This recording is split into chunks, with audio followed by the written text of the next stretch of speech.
6 o'clock. Ooh. Call the meeting to order for the January 10, 2017 regular meeting. Madam Clerk, roll call, please. The record will reflect that all members of council are present. Thank you. Do we have any public comments on agenda and non-agenda items? Mayor Muldoon and members of the City Council, my name is Jim Mosier. Happy New Year. I see from the agenda that the new council members are about to enter into their first closed session meeting with city staff. And for the benefit of those new members, I just wanted to highlight one point that may not have been obvious in the training that you may or may not have received. And that is that although California's open meeting law allows you to shut out the public from the meetings under very limited circumstances after an announcement like the one we're going to hear tonight, to the best of my knowledge, there are no circumstances in the Brown Act or any other state law that require you to meet in private. In other words, you are always able and welcome, should you be inclined, to override the staff's recommendation and discuss whatever it is that needs to be discussed in public. And in fact, a little known fact is that until 4 years ago, the Newport Beach City Charter, although that was not being followed, actually required that every meeting of the City Council be held open and public.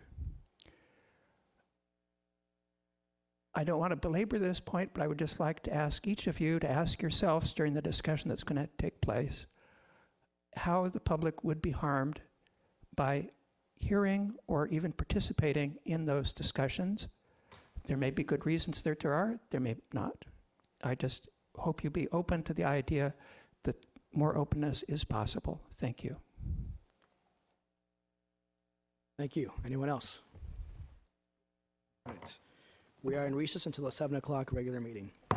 The City Council will adjourn to closed session to discuss those items set forth on the agenda as items 3A and B, including meeting with the city's labor negotiators, City Manager Dave Kiff, Assistant City Manager Carol Jacobs, Human Resources Director Barbara Salvini, and Peter Brown regarding negotiations with all represented employees, and a meeting with legal counsel regarding 2 matters of existing litigation entitled Cabrera versus City of Newport Beach and Balbuena versus City of Newport Beach. Thank you.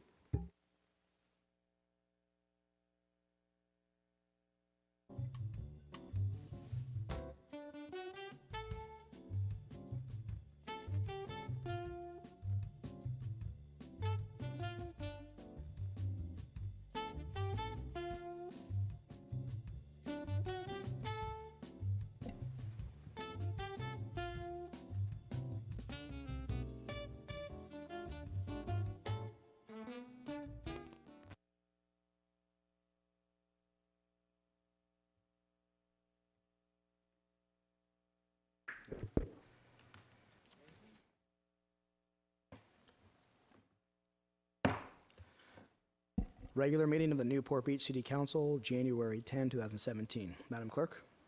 The record will reflect that all council members are now present. Mr. Harp? Thank you, Mayor Muldoon. There is no closed session report this evening. Thank you. At this time, would Councilmember Avery please lead us in the pledge?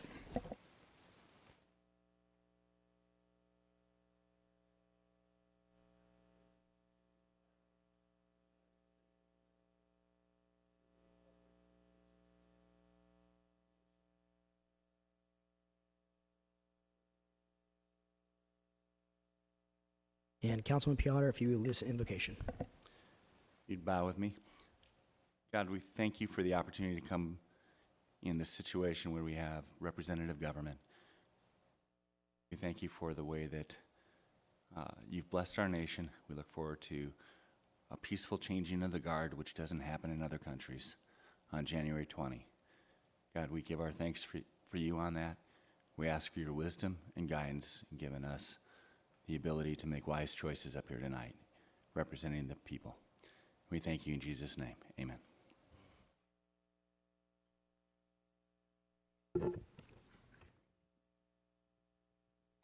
The city provides a yellow sign-in card to assist in the preparation of the minutes. The completion of the card is not required in order to address the city council. If the optional sign-in card has been completed, it should be placed in the box provided at the podium. The City Council of Newport Beach welcomes and encourages community participation. Public comments are generally limited to 3 minutes per person to allow everyone to speak. Written comments are encouraged as well. The City Council has a discretion to extend or shorten the time limit on agenda or non-agenda items. As a courtesy, please turn cell phones off or set them in the silent mode. Now is the time for City Council announcements. Mr. O'Neill. Yes, thank you, Mr. Mayor. I had the privilege of attending Chief John Lewis's discussion at Speak Up Newport. I thought he did a fantastic job presenting the police department, and even brought in a police dog this time around to go find the little narcotics he planted on someone. Well, marijuana, to be fair, but it was pretty entertaining. I toured Sage Hill School, which was fantastic. I encourage everyone to go support their sports teams up there. Boat parade was fantastic. I was able to attend multiple evenings of that. We also had Deputy Chief McGill's retirement, which was well attended and I think well appreciated, and we wish him all the best. And then I wanted to say very quickly, Mr. Mayor, I appreciated your words about former Mayor Danny O'Neill, and I look forward to attending his memorial this week. Thank you. And that memorial is, I believe, Thursday, 11 o'clock at Our Lady Queen of Angels Catholic Church off Ford in Jamboree. Mr. Piotr. Other than wanting to know exactly where that marijuana was, no announcements. It's legal now. Mrs. Dixon. I have no announcements. Mr. Herdman. Mr. Avery. No announcements. Mr. Duffield. I have none. I have none as well. Well, matters which council members would like to be placed on a future agenda.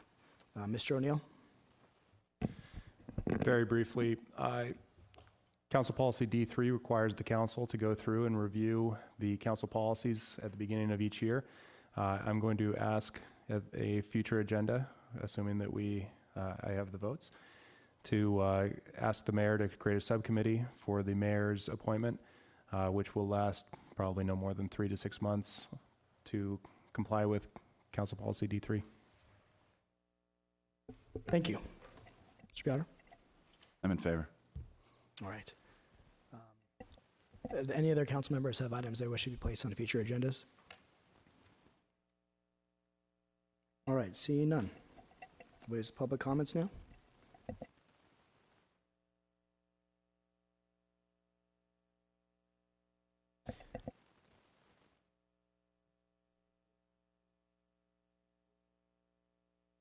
Around public comments for consent calendar? Yes. Yeah. Do we have 3 affirmatives for the matter for future agenda? 1, 2? Unanimous. Okay. Thank you. We have at least 3. Public comments on consent calendar. This is a time in which council members may pull items from the consent calendar for discussion, items 1 through 10. Public comments are invited on consent calendar for members of the audience. Speakers must limit comments to 3 minutes. Before speaking, please state your name for the record. If any item is removed from the consent calendar by a council member, members of the public are invited to speak on each item for up to 3 minutes per item. All matters listed under consent calendar are considered to be routine and will all be enacted by one motion in the form listed below. Council members have received detailed staff reports on each of the items recommending an action. There will be no separate discussion of these items prior to the time the City Council votes on the motion unless members of the City Council request specific items to be discussed and are removed from the consent calendar for separate action.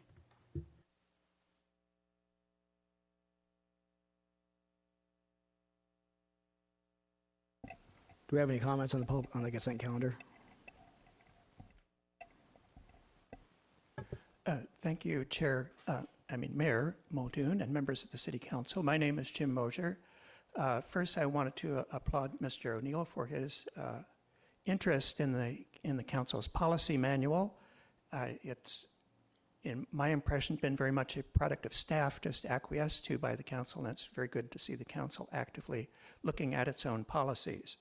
Closely related to that, on the consent calendar, item number 1 is the approval of the minutes from the December 13th meeting, and I was surprised to see in the lobby a suggested addition to page 159, which is under the vote on the Museum House project at the December 13th meeting. And after Councilmember Curry's vote to abstain, there's a new insertion here in yellow saying that pursuant to City Council Policy A10, an abstention is counted with the majority vote. I have to question that on 2 counts.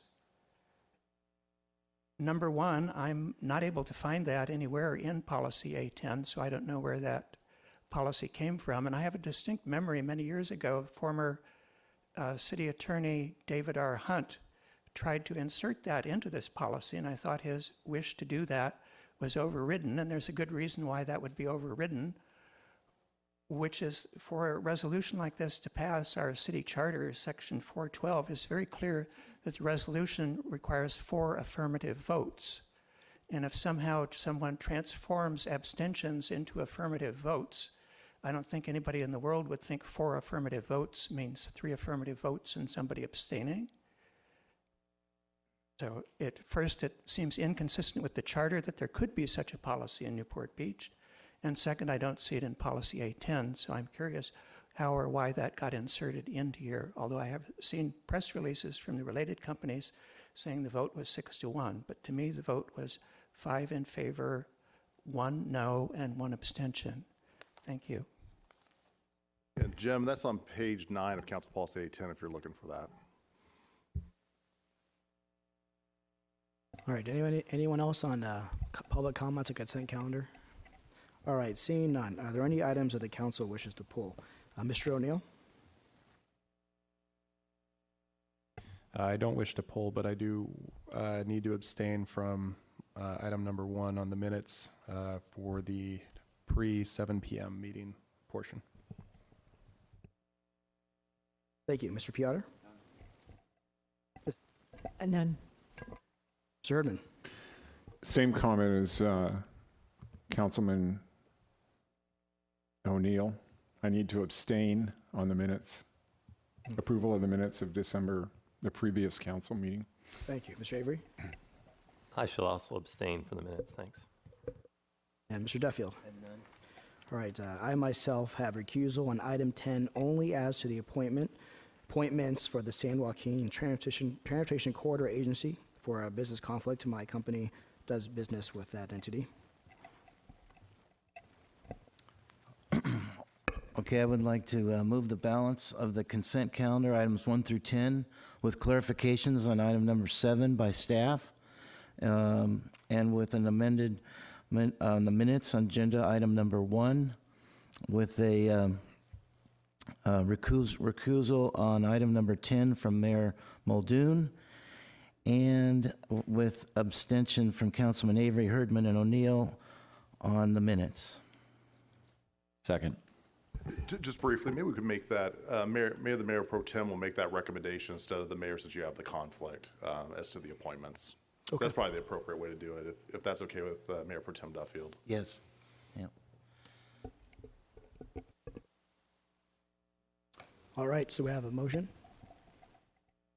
And prior to reading the vote, I'll read the ordinance title, and I also want to make a note for item 10 that the General Plan LCP Implementation Committee, we're keeping those positions vacant as that committee will be sunsetted at probably the next meeting.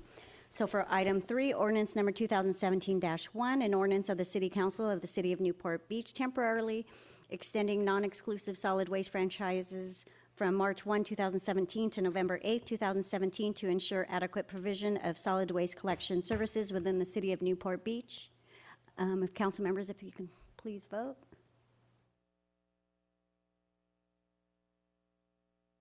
Councilmember Avery. The motion carries unanimously, 7-0. Public comments on non-agenda items. Public comments are invited on non-agenda items generally considered to be within the subject matter jurisdiction of the City Council. Speakers must limit comments to 3 minutes. Before speaking, please state your name for the record. Thank you. Any comments on non-agenda items, please come forward. So, yeah. Mayor Muldoon and members of the council, my name is Jim Mosier, and I would like to apologize for not having read far enough into council policy A10. to page 9, where it does indeed say an abstention will be counted with the majority vote. I continue to believe, though, that that is inconsistent with our city charter, and I hope the subcommittee, if it gets appointed at the next meeting, will look into that matter and revise that. The second non-agenda comment I would like to make is this meeting is very unusual as far as I can tell from the agenda. There is no business tonight other than the consent calendar. I don't know that that's unprecedented, but it's certainly something new, and it's not really something new in a good way. Something else that's new that I wanted to make a non-agenda comment about is the newness of the City Council. I think all of you must feel somewhat fresh and new, but I'm not sure you realize how almost unprecedentedly new you are. I looked into this because, as you know, faces on the City Council usually change rather slowly because we elect 3 at one election, and 2 years later we elect another 4. So the very minimum time in which it's possible to change all the faces on the City Council is 2 years. And after your ceremonial meeting on December 13th, I heard former City Manager Homer Bludow mentioned that he thought perhaps never in the history of the city had the entire City Council changed its complexion in 2 years. I actually looked into this morning, and it's not unprecedented. It has happened before, but it's very rare. You have to go back to 1980 to find a year in which everybody on the City Council, or I should say no one on it, had been a council member for more than 2 years. And due to technicality, you actually have to go back to 1956 to find precisely nobody had 2 years on the City Council. So that's new. And another thing that's new, tonight and December 13th, for the first time in 13 years, all the faces on the City Council are people who got here by election rather than initially by appointment. I'm not sure I know what to make of those two things, but new ideas are always, I think, healthy, and I think elected people are probably a better thing than appointed people. So I hope that's a positive outlook for the city. Thank you. Thank you, Jim. The 80s were a great time, so I'm glad to see it brought back. Any other comments on non-agenda items? Yes, briefly, since it looks like we're going to adjourn by about 7:15 or 7:20, which may be a record. I've been attending council meetings for about 20, 25 years, so congratulations if we do accomplish that. My friend Jim Moser almost seems to be a little bit beside himself for that happening, but I think it might be a good thing. Also, I just want to say that I am happy to have a council members that are all elected that will at most serve 8 years. They will have served 1 term, 4 years, and then if re-elected 4 more years, which would make 8. We won't have council members up here for 11 years, which, you know, these were good council members we had in the past, but it wasn't the intent of the residents of Newport Beach in the 1990s when we did circulate petitions and have a public vote that we did want our council members to serve terms of a maximum of 2 4-year terms, but, you know, that kind of slipped by. And then also I just wanted to thank the staff for doing a great year last year, as you do each and every successful succeeding year, and I'm sure we're going to have a great 2017. Thank you very much, and congratulations to Mayor Muldoon, Mayor Pro Tem Duffield. Good day. Thank you. Folks up front, any other comments? Good evening. My name is Barbara Burkhart, and I have a question in regards to the enforcement of the rules and regulations of Corona Del Mar Beach. In looking into talking to the workers at the beach and different people that are handling the beach, there still is a parking issue, fire pit issues, tents, gas grills being used in the parking lot, nobody really closing the beach at a certain time, and I want to know what council is going to do to make sure that the rules and regulations that have been put into place are enforced. Yes, Burkhart, if you're finished, I'll direct staff to answer your question. I'm sorry? If you're finished, I'll ask staff to answer your question. Thank you. You want me to sit down, or? It's up to you. Mr. Giff? Well, no, I'll stay while I listen to what you have to say. Actually, Ms. Burkhart, I'd be happy to set up a meeting with you and our Municipal Operations Department Director to go over what we do and when we do that, and happy to hear your concerns. because this is not on the agenda, it's not something that can be discussed with you at this meeting. It's kind of cumbersome to say, but I'd be happy to set up a meeting with you to talk about that another Okay, time. I'd appreciate that because I have done my homework and have talked to workers, et cetera, and it is not being implemented, so, Happy to learn more. okay, great. Thank you. Thank you. Ms. Skinner?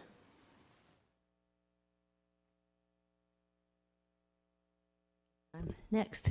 Good evening, Mayor Muldoon, members of the council. My name is Nancy Skinner, and I'm a broken record. Is there anybody that is willing to start the process to, maybe you already have it on the agenda, I didn't look, of videotaping the Planning Commission? Thank you. Thank you, and that is, staff report is being prepared for that. That's, a staff report is going to be prepared for that. I can't violate the Brown Act to go into it. Thank you. All right, see, any other public comments? All right, back to our council up here. All reports from City Council on committee activities. Mr. O'Neill. I have none. Mr. Piotr. Mrs. Dixon. I have none. Mr. Herdman. I have none. Mr. Avery. None. Mr. Duffield. I have none as well. Since we have no public hearing items today, as Mr. Mosier pointed out, do we have any motions to reconsider?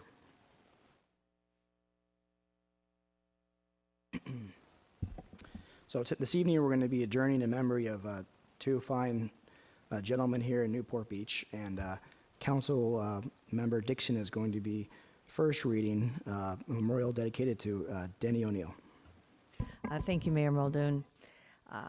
As many of us know, many of the community knows, we lost a institutional memory in our community with the loss of former Mayor, Newport Beach Mayor Dennis O'Neill, who passed away on January 6th. Denny was raised in Oakland and earned a bachelor's degree from the University of Southern California. He later received his Juris Doctor from the University of California, Hastings College of Law. After graduation, he worked for the city of Newport Beach from 1971 to 1979, first as assistant city attorney and later as the city attorney. Denny left to work as a land use attorney in private practice, but Denny's relationship with the city of Newport Beach continued. He served on the city council from 1994 to 2002 and as mayor in 1999. He was a member of the city's Charter Update Commission in 2010 and was the City Council's appointee to the Newport Beach and Company Governing Board up until the time of his passing. In addition to his service to the city, Denny was appointed by the Orange County Board of Supervisors to the Orange County Public Law Library Board of Trustees and served from 2003 to 2008. He also served as counsel for the Board of Directors of Hoag Memorial Hospital Presbyterian for more than 25 years. He supported faith-based activities and was a member of Our Lady Queen of Angels Catholic Church. Denny was chosen Citizen of the Year by the Newport Beach Chamber of Commerce in 2006. He is survived by his wife Thais and his daughter Molly Prowl, granddaughter Lucille Prowl, and sister Nancy O'Neill. Services are planned for this Thursday, January 12th at 11 a.m. at Our Lady Queen of Angels Catholic Church, and a private interment will follow the service. We will all dearly miss Denny and his wisdom, gentility, and sense of humor. Thank you. Thank you. Would anyone else from the dais like to speak briefly in memory of Mr. O'Neill? All right. The second individual we'd like to adjourn in memory of today is William Billy Craig. William Craig, a longtime Newport Beach resident and business owner, passed away on January 1st. Billy was born in Culver City and raised in Glendale. He was a talented, competitive swimmer, making all CIF in his sophomore, junior, and senior years of high school and helping Hoover High win the state championship. Billy went on to attend the University of Southern California, where he joined Kappa Alpha Order. He also swam for the USC swim team and became an All-American. Billy was a member of the U.S. swim team at the 1964 Summer Olympics in Tokyo, where he won a gold medal for swimming the breaststroke leg in the men's 4x100-meter medley relay. His relay team also set a new world record for his performance at the Games. Hawaii held a special place in his heart, and he spent many vacations at his second home on Oahu, where he was a member of the renowned Outrigger Canoe Club. In 1993, Billy brought the flavors of Hawaii to Newport Beach when he founded Billy's by the Beach, a local dining destination. He operated the restaurant with his eldest son before eventually selling it to a family friend in 2011. Billy cherished time with family and friends, remained a lifelong Trojans football fan, and was often spotted swimming laps at the Balboa Bay Club. He is survived by his wife, Patty Craig, their son, Christian, his son, Rick, daughter-in-law, Kendra, his daughter, Kimber, and his grandchildren, Taylor and Jordan. So in the memory of William, Billy Craig, and Denny O'Neill, we are adjourned.